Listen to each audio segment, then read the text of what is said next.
All right, everybody. I hope we're live. I think we're live. I hope we don't have a delay. There it goes. Hey, what's happening, everybody? Welcome back. Another episode of Veterans Making a Difference, number 18. I'm still your handsome host, Mark R. Chabot, the Silver Fox, United States Marine Corps Star Sergeant, retired.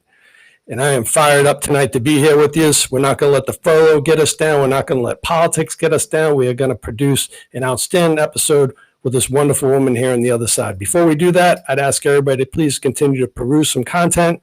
If you wouldn't mind going out there, hitting the like, subscribes, all those good things to help generate momentum, because every single cent from this podcast is donated to the Amphibious Tractor Memorial, one that's very near and dear to my heart. So help a brother out. I'll do all the work. All you got to do is hit some buttons. That is it for the housekeeping for tonight. I got on the other side over here my new friend, Miss Amy Forsythe. Miss Amy served 18 years in the United States Marine Corps as an enlisted Marine, and then did a very unique thing and lateral move to commissioning into the United States Navy, where she served another 15 years and she recently retired. She is an active person in the veteran community. She's doing great things out there in San Diego County. I'm excited for her to share her story, because I just love putting good people on here with good stories and good energy. And man, it's a pleasure for me to rub elbows with her. Amy, welcome to the podcast. Thank you. My pleasure to be here. Wonderful. Thanks for having me. It's my honor to do so. Thank you, Justin LeHue, for vetting Amy for me and letting me know that she is absolutely one of the best and brightest out there. So thank you for that, JD. Amy, time is of the essence. As you know, it's Thursday night. Football's coming on, all that stuff. So we're going to pack it all in. Over to you to tell everybody a little bit about your background, where you're from, and all those good things. Well, thanks. Yeah, like you said, I joined the Marines in 1993 out of my hometown of Santa Rosa, California, and that's in Northern California. But my journey, my service journey started long before then and long before I was even born, because my grandfather was a Marine officer. He was an Amtracker, so yes, right? So Yeah, yes. Hell yes. I grew up listening and really living his journey through his eyes, and World War II and the island hopping campaigns of the Pacific. My grandmother was an Army nurse, and as the story goes, they met on the island of Saipan and Guam, and so I really lived their journey through them in the 70s and the 80s. I spent a lot of time with my grandparents, so them reliving and talking about their early days in the military is what drew me to become a U.S. Marine. And so the Amtrackers always just have a near and dear place in my heart, because he was very active in the Amtrak veteran community, and they were a very tight group of people. So that was my first introduction to the Marine Corps, is learning about the Amtrackers of World War II. Yeah, this is like the irony, very, very irony. You being a tracker and stuff. This is awesome. We were just talking about the LVT one earlier in the island hopping campaigns early in World War II, and tying our entire legacy to the memorial I told everybody about to that, because everybody can draw energy from it. Amazing. Yes, and I'm so proud to be supporting that memorial that John Atkinson, Colonel Atkinson, right? He's the catalyst behind raising money for the memorial that'll be coming online here soon, and so helping support that in any way possible has just been a real pleasure to do, because of my family history and the Amtrackers. Greatly appreciate the support. Colonel Atkinson's like my national commander boss with the 501(c) that we are all collectively assaulting on getting in front of the objectives. So hey, thank you for that, Amy. Lots of things you could do, right? At your young age, and the Marine Corps is only about 7% female. We not really the most attractive branch out of all the services. But what drew you to the Marine Corps? Well, it never was a plan B or my backup plan. I was going to be a Marine no matter what No matter what. it took. So because I just loved the story, and I grew up in the backdrop of the Bay Area, San Francisco, where we had Fleet Weeks and we had the Marines and the Navy come there. And I just said, I saw Marines walking down the street in dress blues. I said, that's what I want to be. I went to the Marine Memorial. My grandparents kind of introduced me to that. And so I just said, if I can do that, I want to do it. And so when I started talking to the recruiters, and they were, they didn't come actively pursuing women in the military. I had to chase them down, but I said, Wow. I want to be in the Marines no matter what. So they said, well, we have this job for you. You can be a reporter. You can take photos. You can write stories. I said, sign me up. I want to do this right now. So by the time I got my slot to go to boot camp, it was a couple years after I graduated high school, but I got the slot, good timing right after Desert Shield, Desert Storm. And so from there, I was off to boot camp and schooling at the Defense Information School, where I learned how to be a photographer, a professional journalist. The best training money could buy, really was just a super school. And then my first duty station was in Guantanamo Bay, Cuba. Yeah. And Nice. just a great learning experience, because I was there in 1994. Some of your viewers may remember, and you may remember too, when Cuban and Haitian migrants tried to come to America, and we ended up bringing them to the base. So it became this full-blown joint task force. My first duty station really being overseas and in real-world operations. So that was a great eye-opening experience for me, where I got to see how a joint task force came together, and living there at the Marine barracks. And this was just a year or two after the movie A Few Good Men came out. So it was all very like, wow, this is exciting and real, and things were happening, and I was learning on the job very fast. Amazing. And you have your own legacy tie too with Fort Recruits Training Battalion. You know, now you guys have a history and a lineage there that I'm sure you guys will memorialize in some facet and make that special and meaningful. But hey, even more so, right? Yeah, and just, things change and evolve, and you They kind of do. got to roll with the punches and just go with it. Um, being trained there at 4th Recruit Training Battalion was amazing. I loved working with just all women, and those DIs, boy, they did the job. They got it done, really. And now things have changed and evolved, and we all just have to kind of roll with it. And some people don't like those changes, but, Yeah. as we Such just is roll life. with it and go with it. So, although I didn't have the chance to become a drill instructor myself, utmost respect for those that do those lights to lights and just give it their all. They're all in 110%, and making Marines is just the core pillar of the Marine Corps. I appreciate that. Appreciate that shout out. You know, it's a tough duty. I'm glad that I got that feather in my cap, and it was an amazing experience. Life altering experience, changing people's lives, directly, inside those squad bays. So great job. Thank you for saying that. The 18 years that you served, Amy, is there anything like in there that was kind of like defining, either in a good positive way or a negative way? Anything in there that kind of that you could share that would maybe enlighten others to service as a female Marine?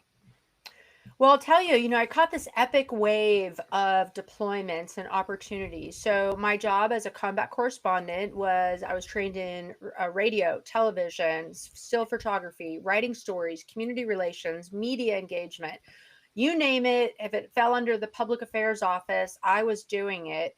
But so my first 8 years, I served on active duty, Guantanamo Bay, and then I went to Camp Pendleton. And then in the year 2000, I left active duty. I stayed in the reserves to go back to school. I finished my bachelor's degree at Cal State San Marcos here in the San Diego area, but I was drilling and actively participating in the reserve program. And I was assigned to 3rd Civil Affairs Group. So I added another MOS in civil affairs. 9/11 happens. My life changes. My career trajectory changed dramatically, because right away I got mobilized to active duty, sent to Afghanistan in 2002. I had a civil affairs MOS. So I was assigned to a civil affairs joint task force in Kabul. And this was the early days of Afghanistan. So it was really the only game in town. Iraq hadn't even kicked off yet. So that was a defining moment when I thought I was going to become the next Barbara Walters. I was working in TV, and I was just going to be a TV reporter for my career.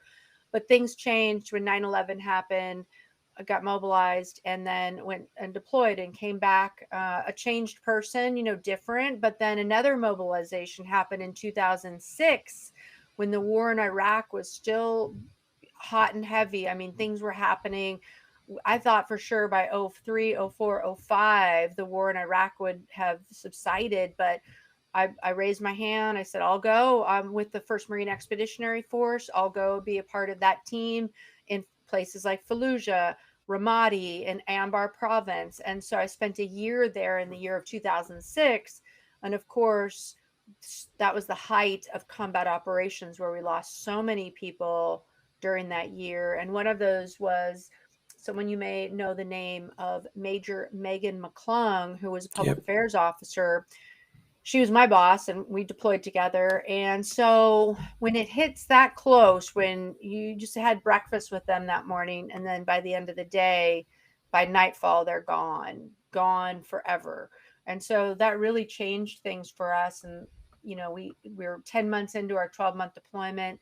So being that close to someone that you lose, I've felt a strong duty to carry that name, share her story. And I love saying her name and sharing her story and staying in touch with her family, because it's something that the least we could do, right, is to honor those fallen men and women from Iraq or Afghanistan or in a training accident.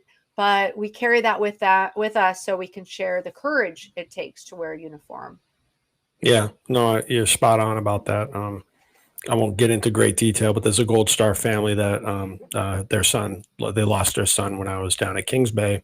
They live over in West Springfield, and they always are very grateful when, I text them and say, hey, do you mind if I come by and say hello? Like once every year, or watch a football game with them. And besides the Keiko, they don't get a lot of that. So those of you that do that is very much appreciated, because you may be one of maybe 3 people that consistently go and check on them and keep, the spirit of their service member alive. So anyway, if you can close that distance and help out in that area, a lot of times, they get deceased. We put a mourning band on, we move on with our lives, they move on with their lives. But I will tell you, every time I go over there, they are so appreciative of the visit. It's so true. Those quiet moments and holidays and birthdays when, like you said, we're all busy, moved on.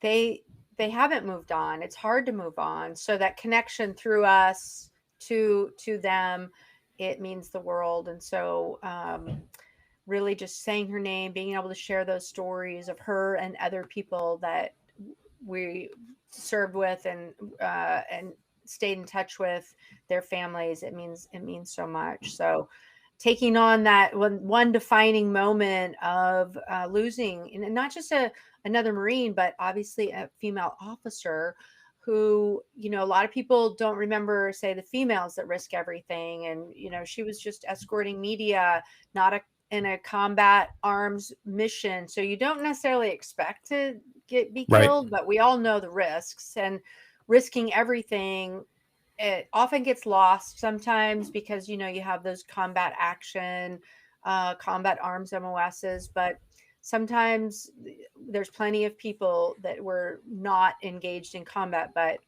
were killed in action as well.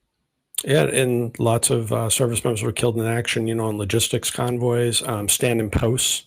We know they were getting rain fire down upon them. So it's not, it's an interesting point, because there is this little bit of a community. I'm not trying to poo-poo on anybody in particular, but there is these little cliques out there that, if you aren't, on the ground, closing with punishing and killing the enemy, everybody else is, kind of gumming the bottom of their shoe. And I'll tell them, and I'm a guy who's been on both sides of it, right? I've done kind of the supporting missions, and I've also been the guy who's been in the crucible of fire, slinging lead with Saddam Hussein. One doesn't make anyone better than the other. It's service. When there's a call to action, we answered it. Some people get dealt, the really harsh conditions. Others get dealt a little bit comfort, but through that comfort, there's still a lot of misery and a lot of pain and a lot of loss with that as well. Absolutely. And, I've tried to bridge that gap a little bit with a book I wrote called Heroes Live Here. And regardless of the circumstances or what their MOS was or how they were killed in action, I've highlighted some of the tributes on Camp Pendleton specifically, and the Marines that served in Iraq and Afghanistan through those years. And through my research, I learned that more than 1,000 troops just based at Camp Pendleton alone were killed during the 20 years, more than any other one base or station in our country. And so It's a special place. Camp Yeah. Pendleton is just home to obviously the Marine Corps' premier warfighting forces, and they're the guiding light in terms of being ready and ready for any contingency, but risking everything, stepping off, kitted up, step off into the unknown. And it's home to America's warfighters, and they have been ever since 1942. And that includes the Amtrackers that went off into the Pacific in World War II. And so Yeah. Yes. through World War II, Korea, Vietnam, Desert Shield, Desert Storm, and then Iraq and Afghanistan, Camp Pendleton is that special place where the spirit of the warfighter lives on in the next generation. You're going to get the most A pluses on the report card. You keep on saying, yeah, stuff. I'm telling you, you're doing great, Amy. Thank you. I did not know that Camp Pendleton had the most loss during the GWAT. I did not know that. Thank you for sharing that. That's an interesting fact.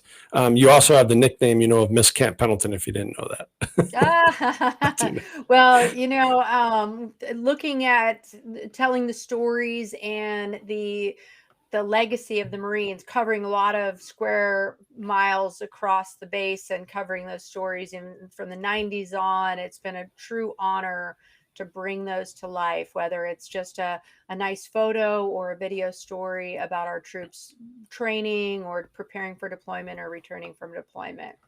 No, I appreciate that very much.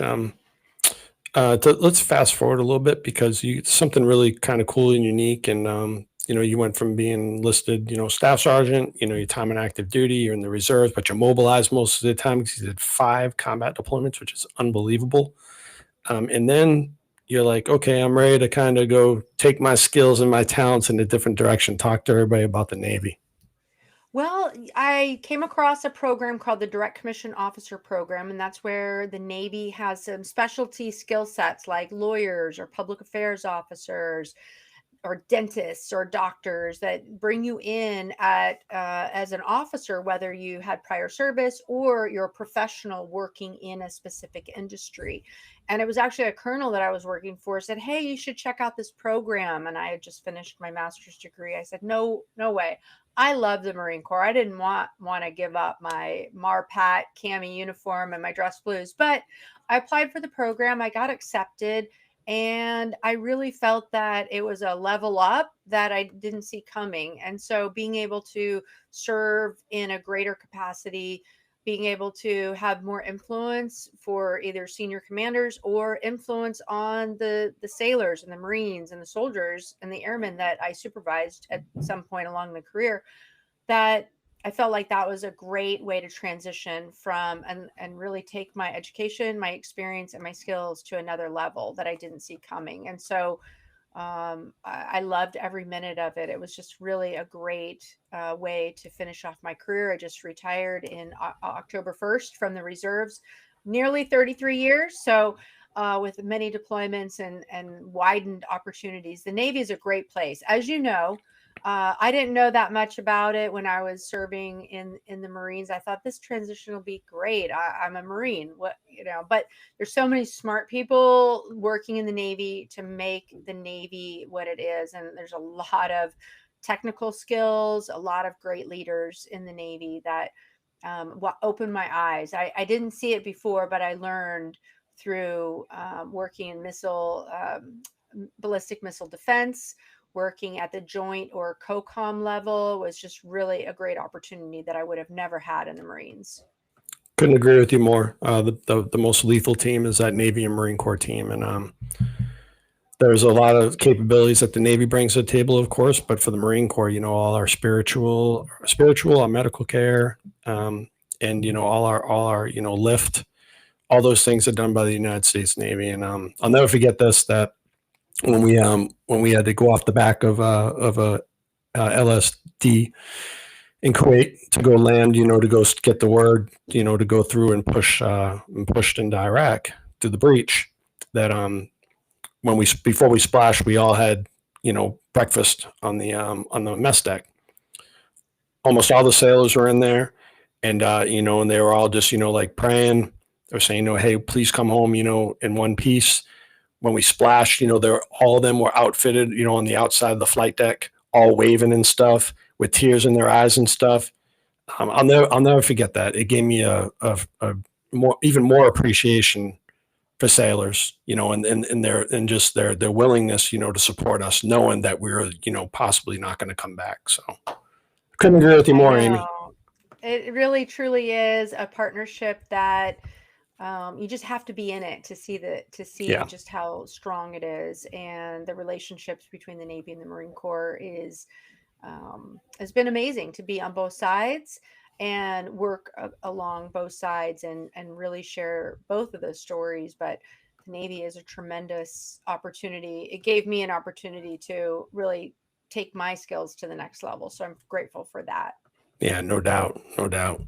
Well, we can't wear the uniform forever, Amy, as you know, and, you just mentioned that you retired and, 33 years of wearing a uniform. Congratulations to that. I guess what I'd like to ask you a little bit is, there's so many things that you have done. Kind of like one of the things that I wanted to illustrate to everybody is that you were selected, I should say recognized, in 2022 as one of the top 50 influential women in Success magazine. You're talking about a magazine that's had athletes on the front, actresses, people of, huge, influence, and for you to be, part of that, that magazine and that recognition, congratulations to you. But you're doing so much out there, and I'm going to let you kind of tell the story of, of your veterans advocacy there in San Diego and across the United States, and just, the floor is yours to pitch that. Well, thank you. For service members transitioning, let's say from reserve or active duty into the civilian sector, I think the one thing that really gave me the most confidence was my willingness to volunteer in the community.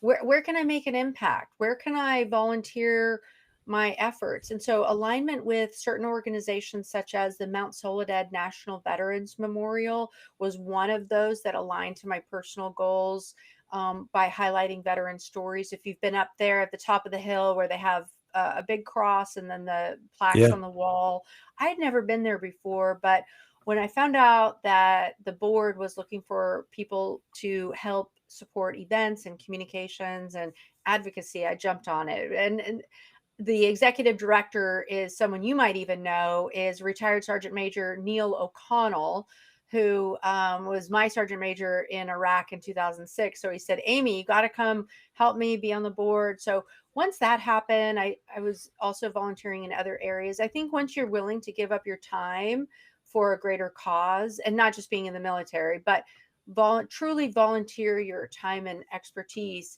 that opens doors to other things and other opportunities. And also writing a book. It's the number one question I get asked all the time is, hey, I want to write a book, or I want to do speaking, or how did you get involved with that? And so I've now kind of morphed into, I was just at a conference a couple of weeks ago in Atlanta, the Military Influencer Conference, and I gave a talk about how to leverage your expertise and your skills into sharing that with greater audiences and on bigger stages. And so I encourage everyone, if you're interested in writing a book, there's a pathway for that. If you want to do that, and to get on bigger stages and share your expertise, writing a book is one way to do that. So I'm grateful for the community at large who is opening their doors and their arms to veterans. Share your story, become kind of a better version of yourself. And so breaking that negative stereotype, and whenever one veteran succeeds, we all succeed, because I feel like we're all in this together. So I really hate to see veterans who are not leveraging their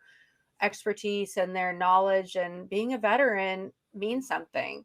Don't, I'm going to say piss it away, but don't give it away. Don't just let that name fall by the wayside. And there's some people struggling, but there is so much help out there. And I say, let's go, let's do this together. Let's get people back on track. If they're not sure where to turn, there's so many resources out there that we're all here to help. And like your podcast is, hey, just latch on. There's people, your American Legions, your VFWs, there's so much support out there. And I would encourage anyone, if you're looking to reconnect, let's find the right way to reconnect to get that community back on track for you. Yeah, that's right. It's all about, kind of keeping yourself hopeful and keeping yourself inspired. Probably a good idea, for those of you out there who digest politics 24/7, you might want to take a little break from that. That's always a big thing. I see people who let that stuff drive and dictate their life, and it's really sad to see, that they're missing a lot of opportunities because they're just pissed off about things that they can't control. So control what you can within your wheelhouse, right? Like your attitude, your actions, who you align yourself with, the people that you want to affiliate with. And you're right, it's all about out there and being curious and exploring. The VFW might not be a thing for you. The American Legion might not be a thing for you, but maybe something like, a church group might be something good for you. Maybe counseling is good for you. Maybe the Mount Soledad folks that Amy, maybe that's right for you. Maybe the Marine Corps League's a good fit for you. I don't know. You got to go out there and you got to try. Absolutely. And even just volunteering, whether it's dog rescue or the animal shelter, go walk Sure. some dogs for a couple hours on a Saturday morning. It kind of takes your mind off your own problems. And whenever we're feeling a little bit stuck or frustrated with progress, say, well, what can I do for someone else? Because that just opens doors, makes you feel good, and you're really making a big difference. Where would we be in this world without the power of volunteering and ways to make a difference and giving back in some way? Not everything has to be transactional for money. Agree. So there are ways that you can volunteer at school groups or kids organization or whatever it is that you're passionate about. I would say that was really a lifesaver for me. I was like, well, I need to give back somehow. What can I do to volunteer? And so just getting connected in certain groups has really been great. And, sometimes, Amy, I feel like I don't have to have like the high recognition, and be like a social media recognition. A lot of times, some of the things that I'm most, proud of giving back is just, maybe talking to a neighbor and helping them, through a process, just because I'm a little bit older than them, a little bit more experienced in that area, and watching them, attain something off of, some advice that I gave them. To me, I don't know if people can see the value in that, but I see a lot of value in that. I think a lot of times, though, nowadays we become almost like addicted to impact, and like, if it doesn't, have like, a lot of clicks and likes behind it, and a lot of bump on social media, and, and lots of, bandwidth behind it, I guess, then you feel deflated and defeated about it. And It's true.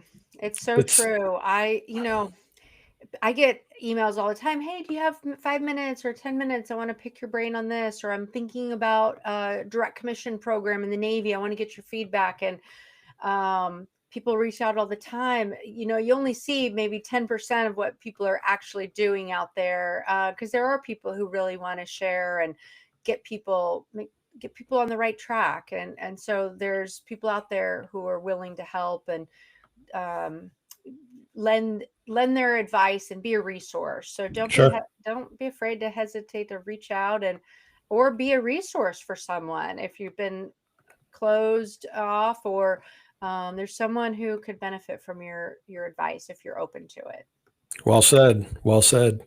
Amy, we're at about 28 minutes. I probably lost everybody 11 minutes ago. So not because of you, but just because of the fact that people's attention span, we could talk about the funnest things, and people's attention span's about 9 minutes, and that's about it. So I'd like you to, close out with any advice, any shout outs to, to your partners out there, your family.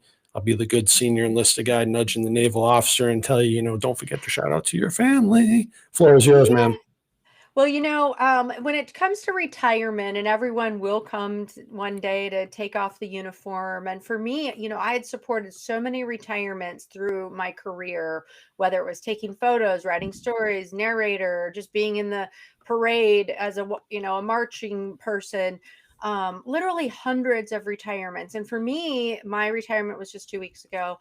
I opted to not do a ceremony because I just kind of want to do an Irish goodbye, just quietly right now because of the government shutdown and some other things. I just wanted to sort of wait, and I feel like I've robbed my family of the opportunity to thank them, but I will do it. And I just wanted to have it more of a celebration, not a formal piping overboard with the traditional way, but I am going to. But in the meantime, thanking those family members who have been with me all this time. I've missed so many family events and really haven't even begun to make it up to them. But for those thinking about how to do retirement and those who opt out like me, I opted to not have a ceremony, but in some way thanking your family for putting up with the long deployments and all the long days and the hard work and the stress that comes with it. And you bring that home and you transfer it to your spouse or your family. So giving them that opportunity, and it's just to say thank you. And so being able to share that with you right now and what other people will face one day when they do a retirement or not do a retirement. Not having a retirement ceremony doesn't mean you're not grateful for the service and Right. sacrifices made. But that's just what I would like to leave you with. But you did want to ask me one thing about being a female in the military, and I'm happy to share that if you please do. take a moment. You know, a lot of people do have questions, especially the civilian community, about, we hear so much about sexual assault and, you know, these problems going on. And I'll tell you, Mark, not one time did I ever encounter anything in my career remotely close to that. So as far as sexual assault or an incident related to that. So, and I'm not saying it doesn't happen, it just never happened to me. Of course, there are bad days and people don't always, you know, aren't always pleasant, or in, you know, combat zone, there's, you know, some ribbing, I would say, of like, oh, you're just a woman or whatever, but not one time to me directly. And so, and I've had some pretty premier assignments. One time I was assigned to Joint Special Operations Command, JSOC, and I deployed and I went forward as the PAO for the Army Ranger Regiment, embedded into Ranger Regiment under the JSOC umbrella. So you can talk about like some high speed dudes, right? JSOC doing missions in Afghanistan.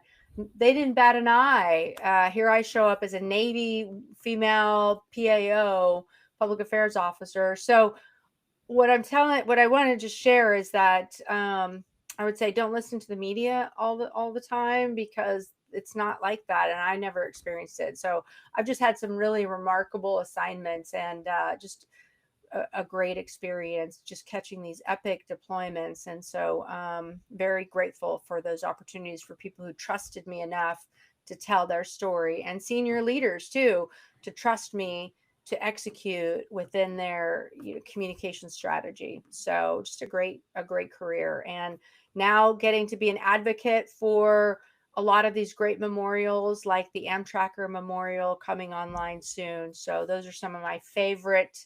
Another A+.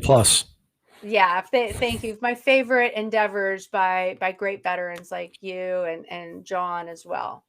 I appreciate that. Thanks so much, and appreciate you sharing that. Of course, I have no idea what it's like to be a female in uniform because I'm a dude, but I've served, you know, with a lot of females, and the ones that I've seen that kind of have the similar story like you, they carry themselves in a way of like of being very professional, and like, you know, I'm not the person you want to play around with, if that makes sense. Like they don't welcome those things, and when there's an issue, they always nip it off, you know, right away. If there's a comment, you know, or if there's something, you know, a little bit inappropriate, they always find a way, you know, to diffuse the situation rather than let it escalate. So again, to those of you gals out there, you know, who have been, you know, who have not had the same experience as Amy, you know, my heart, you know, goes out to you, you know, and I hope that you know that you're living your best life, you know, through that trauma. But if you're continuing to serve, just remember that, you know, every now and then, everybody has to look themselves in the mirror and be an honest broker, and, you know, and see what they're projecting out, and see, you know, how they're carrying themselves. You carry yourself in a good way, you mitigate a lot of the problems that you would have. That's right. And we're counting on this next generation of warfighters.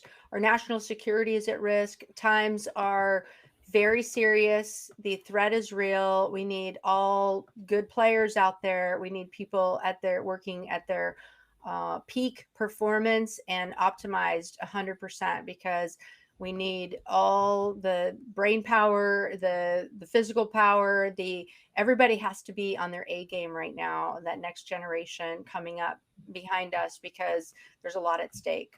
Yeah, I'll never base the military off of the couple people on TikTok who embarrass themselves with the uniform on, because that's not the preponderance of them. There is no doubt in my mind that they're going to lay some smack down when the time comes, and they're going to rise to the occasion and fight like lions.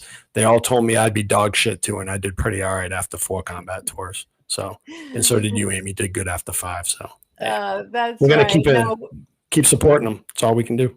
Yeah, there's a great next generation, bright, smart, fast, strong. Yeah, These guys are ready, and it's great to pass the torch and, continue providing this mentorship and coaching along the way, like what you're doing, Mark, and through books, storytelling, advocacy. There's so many great people out there ready to jump in and support.